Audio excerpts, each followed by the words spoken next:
நம்ம ஆல்ரெடி பார்த்த மாதிரி இது வந்து எங்கள் அண்ணன் கல்யாணத்தில் வீடியோவில் உள்ள பார்ட் 2 வீடியோ தான். இதில் வந்து என்ன பார்க்குறீங்க அப்படின்னா ஆரத்தி எடுக்கிறாங்க. இது வந்து எங்கள் ஊரில் உள்ள பழக்கம். உங்கள் ஊரில் இந்த மாதிரி ஆரத்தி எடுப்பாங்களா? பருத்தி கொட்டையை வச்சு எடுப்பாங்க. அது வீட்டில் உள்ள ஆம்பளை ஆட்கள் பெரிய ஆட்கள் தான் எடுப்பாங்க.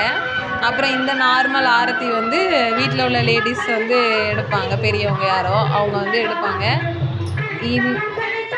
இப்போ எதுக்கு இவ்வளோ ஆரத்தி எடுக்கிறாங்க அப்படின்னா வேறு ஒன்றும் இல்லை. கல்யாணத்தை வந்து பொண்ணு வீட்டில் முடிச்சுட்டு மறுபடியும் மாப்பிள்ளை வீட்டுக்கு கூப்பிட்டு வந்திருப்பாங்க.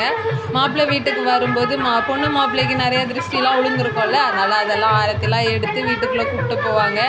என்ன ரொம்ப அக்கறையாக எல்லோரும் பார்க்குறாங்களேன்னு பார்க்குறீங்களா? ஏன்னா வாட்டி கூப்பிட்டு வர்றதுனால வேறு ஒன்றும் இல்லை. பார்த்து வலது கால் எடுத்து வச்சு உள்ளே வாமா அப்படின்னு சொல்லி கூப்பிட்டு உள்ளே போயிட்டுருக்காங்க. முதல் நாள் ரொம்ப அக்கறையாக உள்ள எல்லோரையும் பத்திரமா கூப்பிட்டு போயிட்டு அதுக்கப்புறம் என்ன பண்ணுவாங்க அப்படிங்கிறத நம்ம பார்ப்போம். வேறு ஒன்றும் இல்லை. ஃபஸ்ட்டு போனோடனே பொண்ணு மாப்பிள்ளையும் விளக்கேற்ற சொல்லுவாங்க. கொண்டு வந்த 2 விளக்கு கொண்டு வந்திருந்தாங்கல்ல, அந்த விளக்கில் தான் ஏற்றுவாங்க. சேர்த்து சேர்த்து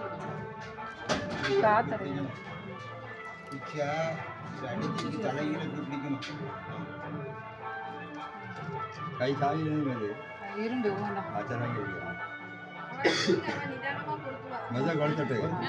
சரி ஒரு கையில் சுற்றாம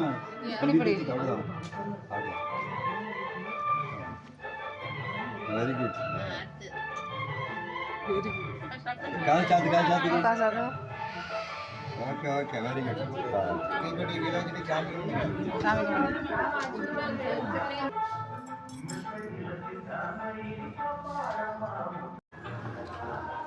பொண்ணுக்கு நீங்க கொடுத்துட்டு மாப்பிள்ளைக்கு கொடுக்க சொல்லலாம்.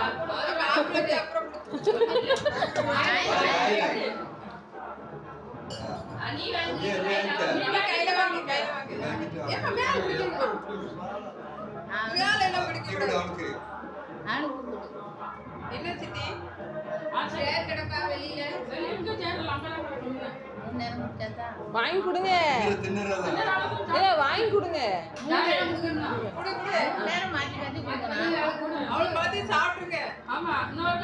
சாப்பிட்டு செத்தோட்டு கடிச்சுதா